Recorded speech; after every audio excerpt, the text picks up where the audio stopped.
because there's 3 steps to the process. And you can memorize the 3 steps by numbers. It's like a junior high locker combination.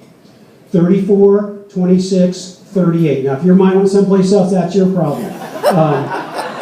It's a junior high locker combination. That's the official analogy, and that's what we're sticking with. Don't even think about Marilyn Monroe. And so,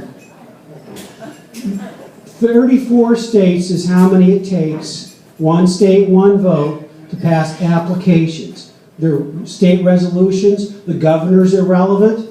You get 34 states by a simple majority vote in the state legislature, both houses, pass the application for a convention of the states for this purpose. What our convention says is to impose fiscal restraints on the federal government, to limit the power and jurisdiction of the federal government, and impose term limits on federal officials. That's what the convention is called for, those topics. In short, to limit the power of Washington, D.C., but really specifically, fiscal restraints, power and jurisdiction, term limits. Those are the things that are the official agenda. You set the agenda by the 34 states passing the applications. We've had over 400 applications in the history of the country. Excuse me. Yeah, that's right, 400. For a second I said it was 4,000. 400 applications in the history of the country. We've never had a convention because there's never been 2/3 of the states that agree on the same agenda, on the same topic. And so until you get agreement on the agenda, no convention happens. So the agenda set by the states controls. That's the triggering point for calling the convention. Congress gets to name the time and the place for the start of the convention. That's it. It's a ministerial duty. It's mandatory. The second stage is the convention itself, and the number there is 26. Because it's 1 state, 1 vote. If California wants to send 11 representatives and Texas sends 13 representatives, doesn't mean Texas gets 13 votes and California gets 11 votes. California gets 1 vote, Texas gets 1 vote. Wyoming gets 1 vote, Idaho gets 1 vote. And so they poll the delegates from the state, and they, if Texas sends 11, whoever casts 11 votes from Texas, that's where the Texas vote goes. So it's a majority within the Texas caucus that would cast the vote for Texas. 1 state, 1 vote. You need 26 states to cast the vote to pass the actual language, the draft of the balanced budget amendment, the draft of the treaty fixing amendment, the draft of the Commerce Clause fixing amendment, the draft of the General Welfare Clause fixing amendment, the draft of the treaty. I already said treaty, but you get the one on the Supreme. We need to do something about the Supreme Court. There are various ideas how to do that, but we can do it. We can find checks and balances on the Supreme Court, not the least of which is imposing term limits on the Supreme Court. Yeah. And so we can do. 26 states will do that. But the 26 states are going to be sensible because they're going to be looking at the 38. They're going to have to write common sense proposals that appeal to the vast majority of the American public. Because if you can't get the vast majority of the American public to agree with your common sense proposals, then it's not going to get ratified. So you got to have to. But the good news is, the vast majority of the American public wants term limits. The vast majority of the American public wants a balanced budget. They don't want unlimited legislative authority. They don't want the kind of ideas we've been talking about. If you explain it to them in detail, the vast majority of the American public is on our side. And we can get these things ratified. They won't be wild, they won't be crazy, and they won't be on anything other than those 3 subject matters. There won't be any discussion of the Second Amendment, because that's not topical. There won't be any discussion of the First Amendment. That's not topical. There won't be any discussion of any of the Bill of Rights. Not topical.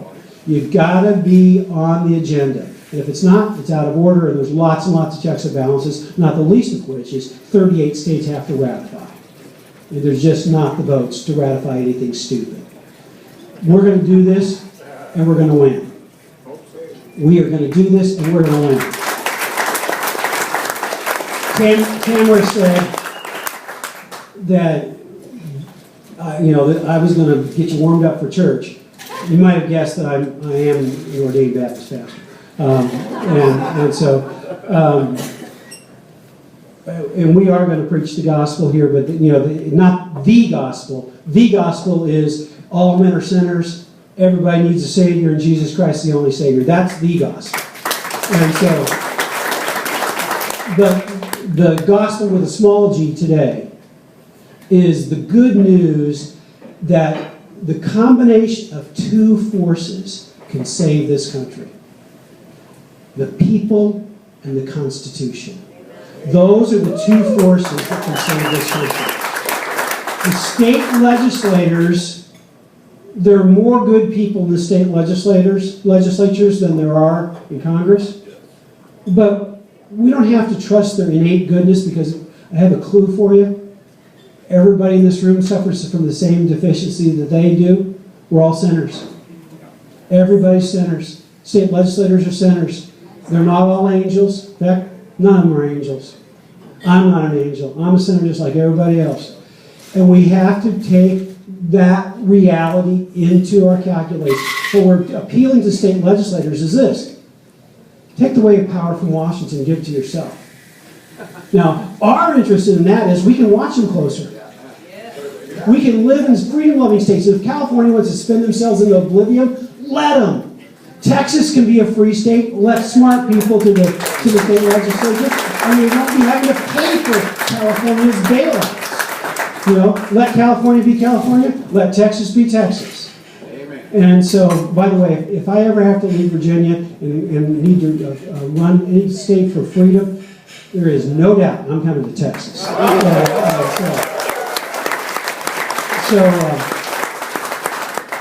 We can get this done. I need your help. I need district captains. I need people who tell their 5 friends. I need you to call your state legislator. I need you to show up in Austin. And there are going to be people that are going to be running in fear. They're going to be saying, oh, if we do this, George Soros is going to... I'm not afraid of George Soros. George Soros doesn't have any power in the 132nd district of Texas. Good grief.